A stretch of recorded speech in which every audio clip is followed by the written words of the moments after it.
and you're in Hell Week, and you're hour one of 130 hours. All you want to do is go back home. You want the warmth. You may want something to eat. You want your girl to hold you. All those things of comfort are there in that 1 second. And this is where people lose. How hard that training is, I don't expect anybody to understand it, but 1%. But the loud voices of this world are the 99% who don't understand exactly what you have to do.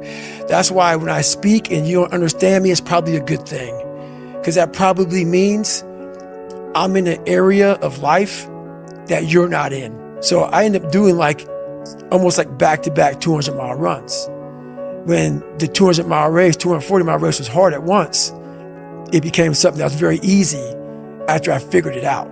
So that's why that happened. When I realized that I can learn through hard work, and I can beat the valedictorian in school, but I got put in 10 hours more a day than he does. You know what kind of strength comes from that? When you're sitting down, that guy that valedictorian studied for an hour, and you know I caught you, and I am dumb, but I have the work ethic to catch you. That's where David Goggins got really invented. Yeah. Was at a kitchen table with 20 spiral notebooks that were empty, and then 3 months later, they were full. I spent so much time. People always like, "Why do you run so much? You try to get in shape." No, the things I do in life, most of life, you're alone. You may have a whole support crew around you, but up here, you're alone. Most of the stuff I do, I'm training for those moments when I was at mile 70 and I had 30 more miles to go, and I crapped up my back and peeing blood down my leg. I had 30 miles to go. There's only so much someone cheering can do for you. Right. When you start to dive back in the cellar of your mind, and you're pulling out all these tactics, all these mental tactics to get through this 30 miles when you're in the worst shape of your life, and no one's coming to save you, and you get through that. I want to go back there. Like when I got done with that race, I laid in the tub, and my ex-wife helped me get up the stairs. And I'm laying in this tub, and Coca-Cola's coming out of me. Just looks like dirt. And she's a nurse, and she's freaking out. And she puts the shower on me, and I'm looking at her, and all I want to do is call the race director up a bad word, saying I qualify for the race. And she's thinking we gotta go to the hospital. So she's calling my mom, and my mom has a doctor friend of hers who's over, and they're freaking out. And I said, everybody, just shut up. Wow. Shut up. I'm in the worst pain in my entire life, and no one would ever understand this. No one. When you've gone that deep inside yourself, and all those feelings of pain that I had, I was in the worst pain of my life ever. And some people think, man, you're just crazy. No, when you've done that, and you figured out so much on your own, and all that pain and discomfort I had in that tub, laying there, passing out, everything was confirmation of what I just figured out. I just figured out the code. I figured out a code that many people aren't looking for. You have to be willing to really go to not surface. I don't live on the surface of anything. Yeah. Surface is what got me where I was at. It got me from 175 pounds to 300 pounds. Telling everybody I'm good. I don't give a damn. I'm good. No, they're hollow words. A lot of us speak in hollow words. I used to speak in hollow words. I don't do it anymore. Everything that comes out of my mouth has substance. It's real. So I got lost the first time. I got seriously sick. Was off course. So basically, I bed down about 12 hours. Then I got back in the race. So I was still part of the official race now. Okay. So the first time I got lost, I got sick, got lost, got back in the race after 12 hours of being out of the race. So now I get to about 200 and some odd miles, and I'm sick as hell. Can't breathe, high altitude pulmonary edema, totally jacked up. And now the doctor tells me, if you get off course now and you go to the doctor, you won't be able to come back and finish the race. So I had to make a call. Like, you know what, I'm pretty messed up, got off. So this is where you're talking about. I'm literally laying in bed and I'm feeling better. And I thought, honestly, I swear to God, I thought that someone was speaking to me. I thought it was Jennifer. It was like, "You're not done yet, motherfucker." And I'm like, "What the f is this?" It was actually probably my subconscious saying, "Get your ass back out there." This isn't for glory. No. This is now for the fact that you can. So either you can sit here and not and think about that for a whole year until you come back here and do this, or you can go out there for yourself and take some kind of pride in knowing that you could and you did. You figure it out by going inside yourself, by callousing over the victim's mentality. You're always a victim, even if you have everything in life, until you realize what you've achieved. You have to first realize what you've achieved. And my mom has accomplished so much in her life since my father, but she hasn't done that one step. I had to take myself to the sewer to show people, hey, I come from hell. I come from hell. And a lot of it I created, not just society. Yeah, society helped me out, but I created a lot of the hell that I had to go through. I made this picture out to be a lot worse than what it was. It was bad, but I made it out to be, insurmountable. So yeah, we can be our worst enemy. Once you come face to face with who you are, you have a starting point. All right, I'm not real smart. I have no courage. I have no self-esteem. I have no nothing. Nothing. That's my starting point. Now we can move from there. What do you think most people get wrong about motivation? They think it's a permanent fix. They think it's something that is a constant. They think that maybe once I get it, I'm gonna hold on to it. And that's the thing about that I was telling you, that I always talk about. Nothing is permanent. Nothing is permanent. And a lot of times you have to learn to perform without motivation. You have to learn to perform without purpose. You have to learn to perform a lot of different things. And that's what people think. They think I need to have this motivation to work out, to study, to be better. So if they don't have it, they just don't do it. And that's where you fail. You have to learn to train your mind well beyond motivation.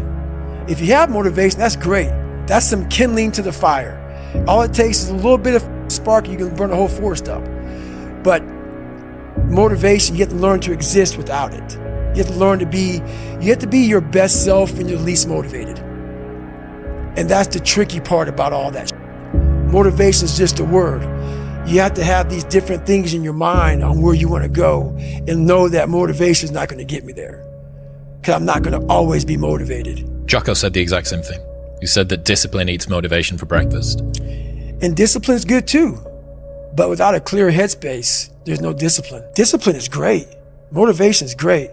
But if you can't fit it in your brain because it's all cluttered with shit, there's no discipline. You may have it sometimes when it fits in that crowded garage of your mind, but you don't have the consistency that you need to have with that discipline. Let me use Hell Week. This is a perfect example. Hell Week's 130 hours. And 130 hours is a lot of seconds. A lot of fucking seconds. And if you lose, let's say you win every second but one, you lost. It only takes 1 second for you to lose the whole thing. So the 1 second decision is just that. You're in a situation where life is sucking. Let's say you're in extreme cold water and your life is flashing before your eyes. Every time that wave goes over your head, your thought process is, I gotta get the fuck out of this water. And then this is where that 1 second decision comes in. You forgot every reason why you wanted to be there. You don't care about SEALs. You don't care about any of this shit. You don't care about fighting for your country. You don't care about that gaudy gold trident that they put on your chest. You don't care about any of that no more. All you want to do is go back home. You want the warmth. You may want something to eat. You want your girl to hold you. All those things of comfort are there in that 1 second. And this is where people lose. So what I do in that 1 second, because we all think about quitting, it's hard. But what you have to do in that 1 second is hard to process information during pain. because that pain takes over and you can't think rationally. You're thinking about fight or flight, save yourself. That's not a rational thought. It's not a thought that's going to get you through hard times.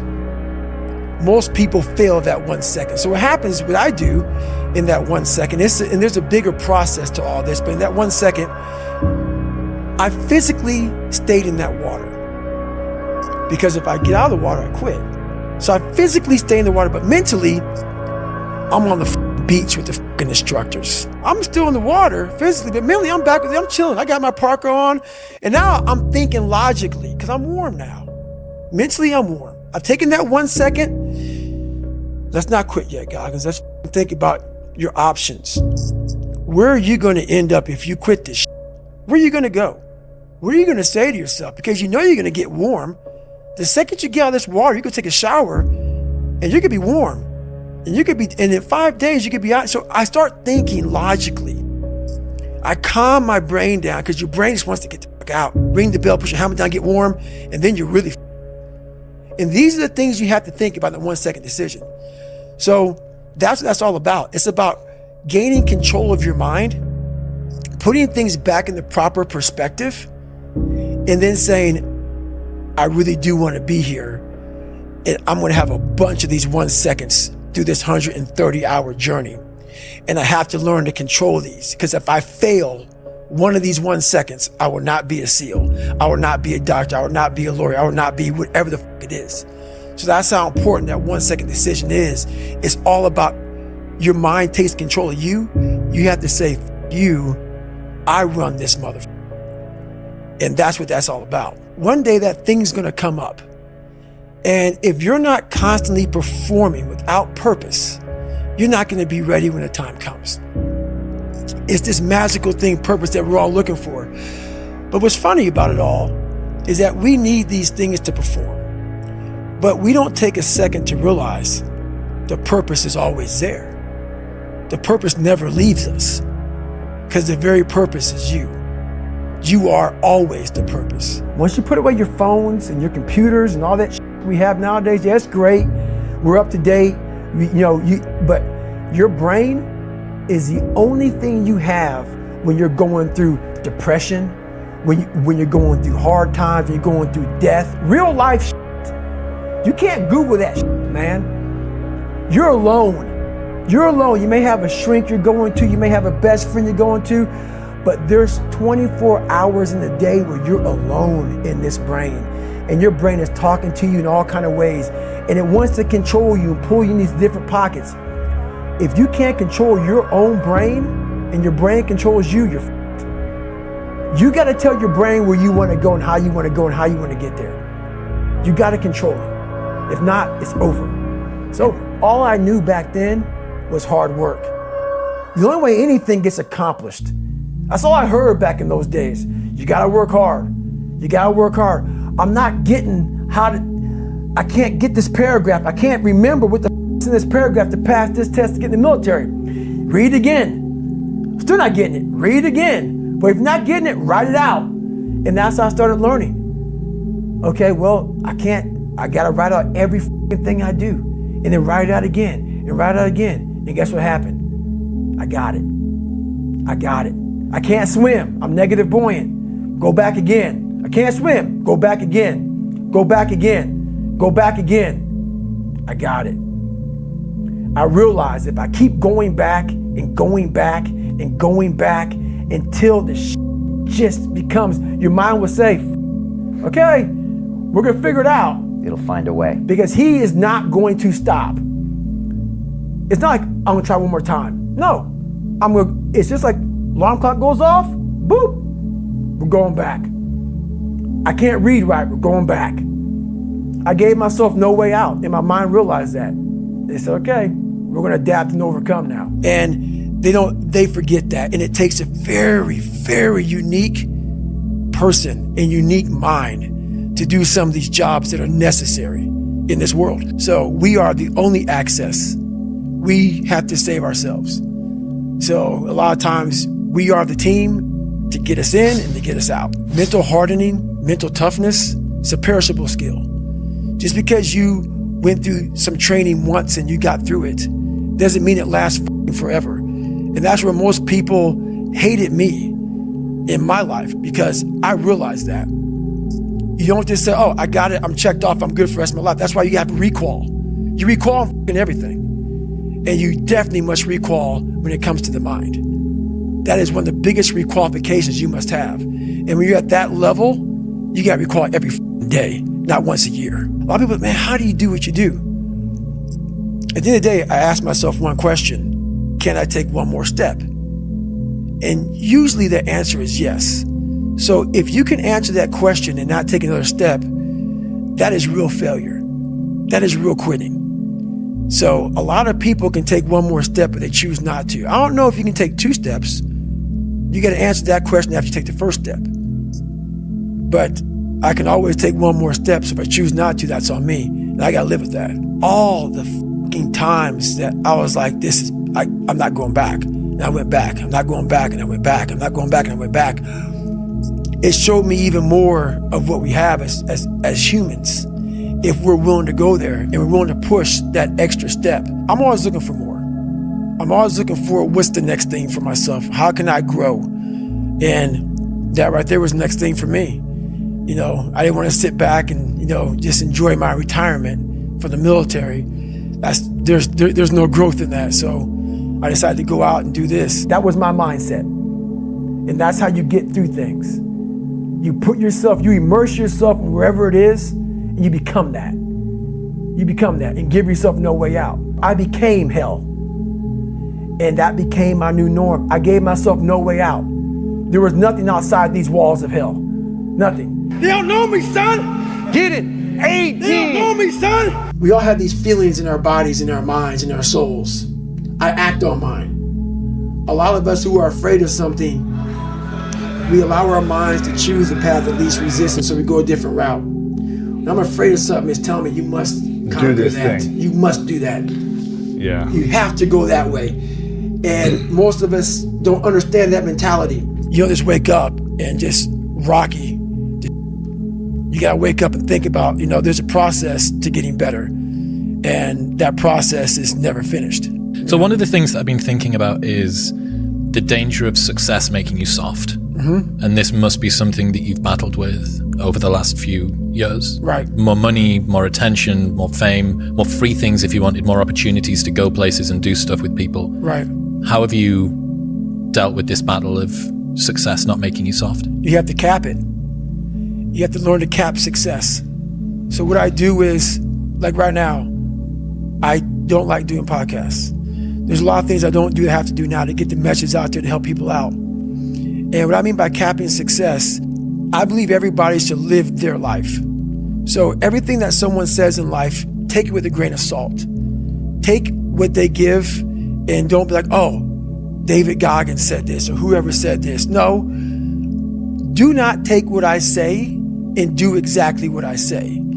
So for me, what makes me who I am, because my mission is very different than yours or anybody else's. I have to go into a situation knowing, okay, I'm a guy who wants to make people better. For people to get better, I have to continuously get better myself. For me to do that, I can't just say, oh, I have this resume. The resume is there forever. I'm good. I have to cap my success, because for me to help people out, I can't just say I did it once and I'm good. I have to continue to reinvent the wheel of the mind and figure out more and more ways for you to pull. Because if I have a cookie cutter message, it may hit 5 people out of 25. You just failed. My message needs to be in a way where I can hit all 25 people. It needs to be broad enough to where all 25 people may not like the message, but they're getting something from it. And that is evolution. You must continue to evolve. And you don't evolve, for me, in my job, unless I cap myself somewhere and say, okay, you made this much money, get back to work. It's time to get back to work. Stop hearing yourself talk, get off the podcast, don't be on social media too much, cut out all the noise, get back to the mental lab, because that's where the knowledge came from. But where do you go to? You wake up on a morning, it's cold, it's wet, it's dark, you've got no cartilage in your knee, you've got shorts, whatever it is that's the issue today. Keep talking. You've got these problems, right? I need you to keep talking about what you were just saying. It's warm on the couch. Your missus says stay in bed. It's comfy. It's cozy. You've got work later on. You had an argument last night. You're slightly hungover. Because I know every motherfucker ain't going to do what I'm going to do. So this is how you level up. That's how you level up. I know there's a whole bunch of people with that right there. That fires me up. That makes me happy what you just said. That brings joy to my life right there. Why? Because I know there's so many people that have the ability and just refuse to get off that couch. Refuse to study a few more hours. Refuse to go deeper, to go further. And that's where I gain the advantage. It's so easy to be great nowadays, my friend, because most people are weak. Most people don't want to go to that extra mile. Most people don't want to find that extra because it sucks. It's miserable. It's lonely. So that's the only purpose I need. So the reason I get up every day, even though there's no race or there's no school, or there's nothing in front of me, is because I have pride in myself. Everybody else feels, or to me, it always seems like everyone else has got it together. Because I get to see only what you choose to say, only what I'm around you doing that I get to see, whereas I get to observe my own inefficiency and foibles 10,000 times a second, right? I get to watch the texture of my own mind be completely unresponsive and useless. I see every single prideful decision, every single lie that I tell myself, every single time I make a promise and don't keep it. But I don't get to see that from everyone. So I'd always presume, because of this asymmetry, that everybody else had it sorted and I didn't. And it also made me think that everybody else's opinion was this perfectly balanced, well-researched, beautifully, they had me nailed down to a T. And what they were telling me was the truth. They could see something in me that I couldn't. And after a little bit of time and a good bit of building up of self-confidence, I realized that that's not the case. No. Before you get your feelings hurt, before you get your feelings hurt by that bully at school or that boss at work, take time. Take that 1 second to pull back and study them. Because most people who are in good places, they don't care about what you're doing. They don't care about what you're doing. They don't try to destroy you. They actually will try to build you up versus destroy who you are as a person. So that's where I'm at now in life, is most people who do that, they're in a very dark, dark place. For you to be this person who comes on and lies and tries to literally tear down everything I've worked for, you are in a very, very bad place. Come to find out, he was in a very bad mental place. So I get what you're saying. I've learned to study people before I react, because there's no successful person in the world who's in a good headspace that's going to ever attack anyone in that kind of manner. There's always going to be something wrong with them. I know why you hate me. You hate me because you're probably in the bed right now. You're probably an underachiever. You're probably somebody who doesn't want to do anything with your life. So I make you question everything about yourself. So I'm going to continue making you question yourself by coming out here and being even more successful. Maybe you can't find your why because you're lazy. Maybe you can't find your why because you have zero ambition. Regardless, you need to go out here and find it. What's your biggest fear? My biggest fear was dying that 300-pound man, never knowing I can be who I am today. A lot of us are wasteful, but we're wasteful of who we are in life. It's important to train that roll that toothpaste out and get all you can out of yourself. You gotta change your mindset to know my whole job now is at 4 o'clock in the morning. I get the kicked out of me for 18 months. You gotta create that new norm. That has to be your lifestyle. You are the master of your own mind. Create that masterpiece. Who's gonna carry the boats and the logs? That's you, buddy. The struggle is real. It never gets any easier. You gotta get harder. No one cares what you did yesterday. It only matters what you're doing today. They don't know me, son. Get it. 18. They don't know me, son. Get it. 19. They don't know me, son. How you doing? I'm back, motherfucker. I'm back! All of this solitary confinement got me back. The world's too noisy. Your mind needs quiet for you to find who you are. People ask, what's my purpose? Why am I here? You're not gonna find it nowadays unless you lock yourself in a quiet room in your mind and find it.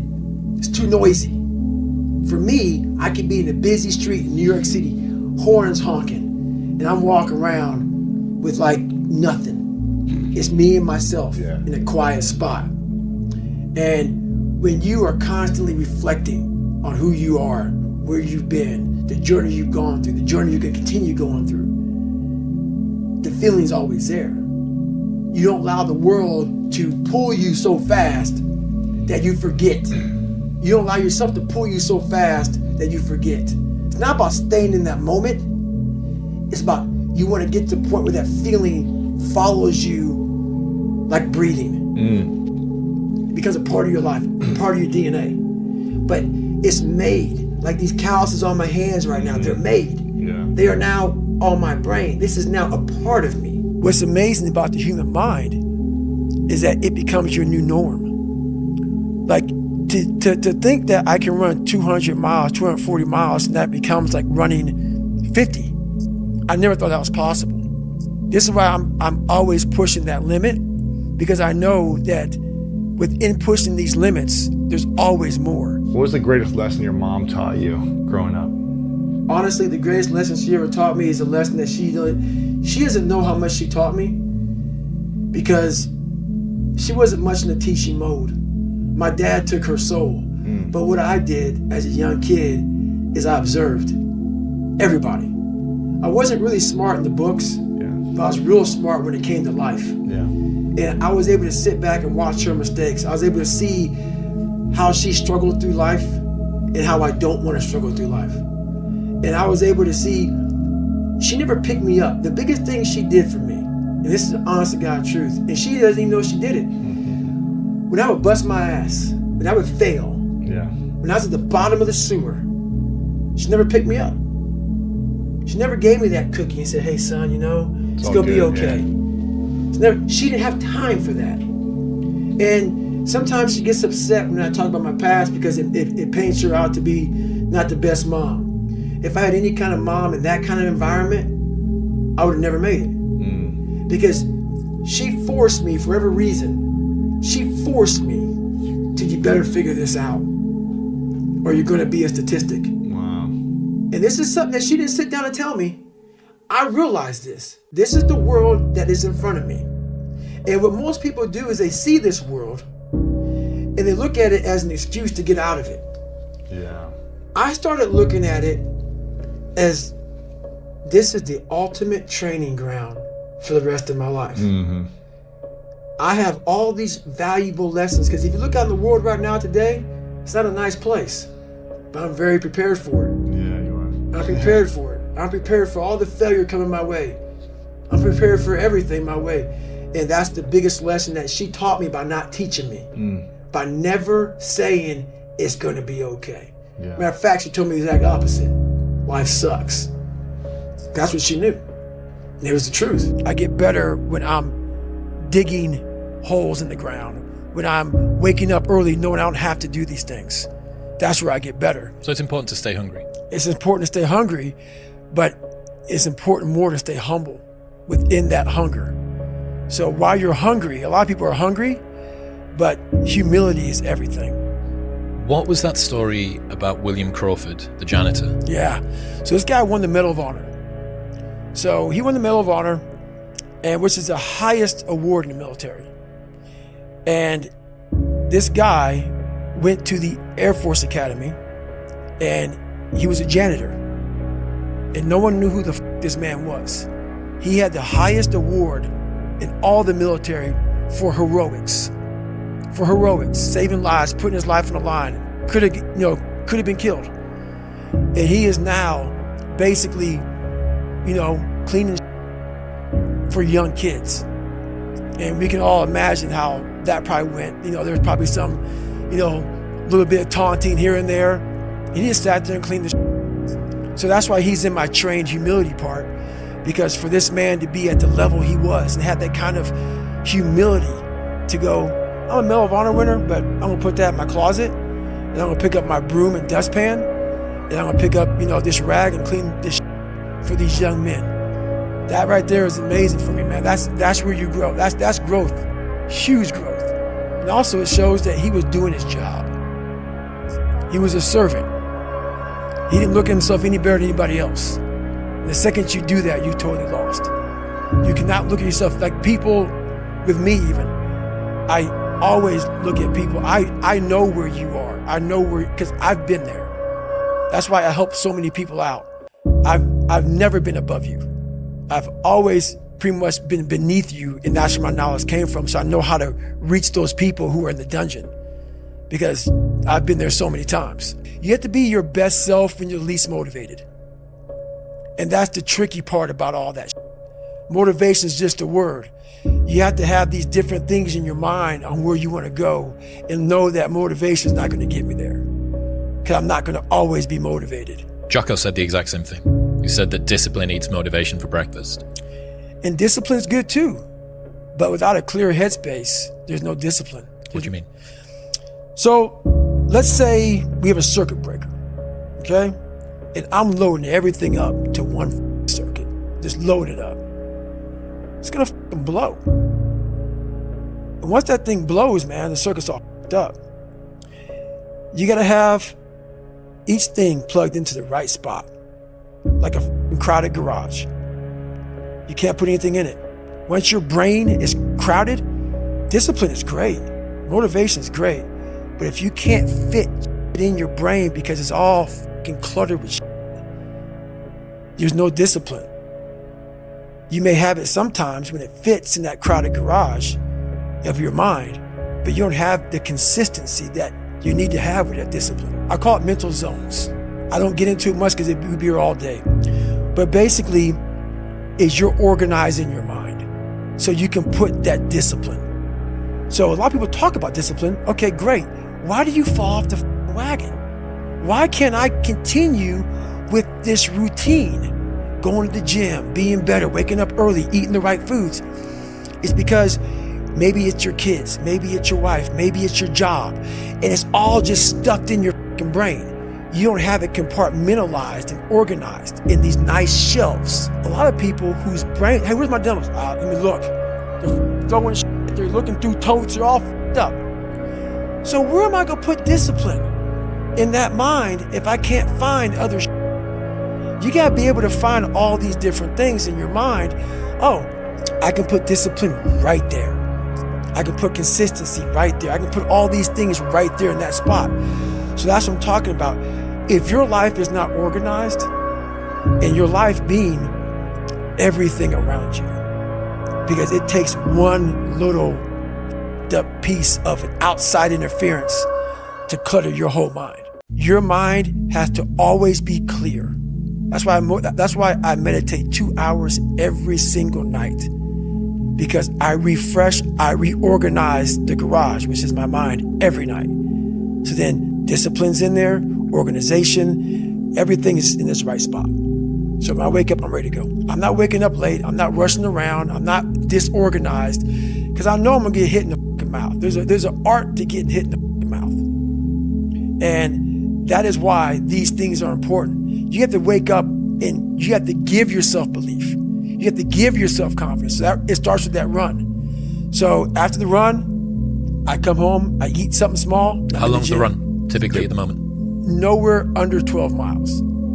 So 12 miles is the minimum.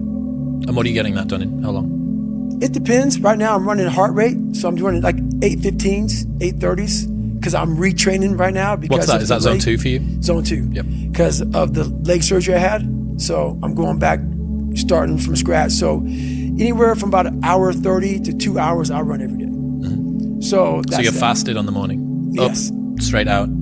Straight out. 90 minutes to 2 hours of running, back, Yep.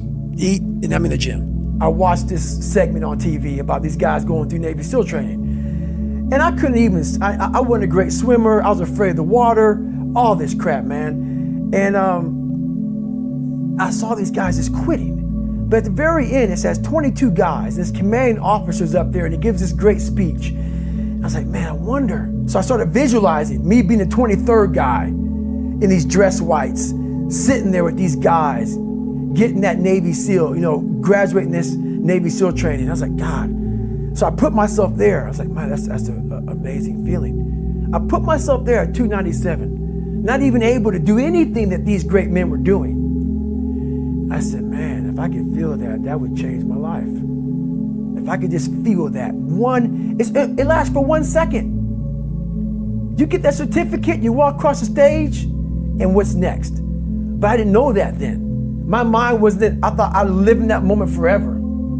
So I said, wow, man, if I could just feel like them, if I could feel like them. And what was that feeling you wanted so bad? Respect, accomplishment? No, victory. I wanted to win. Not like beat somebody else.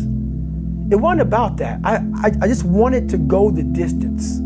Everything in my life, when something got hard, I quit. If it was reading, that's where, I wasn't great at reading, I wasn't great at writing, so I just quit. I couldn't catch on as fast as you. I had to work harder than you, so I quit. I wasn't great at things, so I quit. I'm not good at this. Like, man, if I could just go that distance, that extra mile, to just go, just to finish. I want to finish. I want to feel victory. And victory for me wasn't winning, it was just finishing. So I said, you know what? If I could feel like these guys feel, it would change my life. And literally, I started feeling victory just by putting myself in the battle. It wasn't about going to Navy SEAL training. It wasn't about being the 23rd guy in that chair.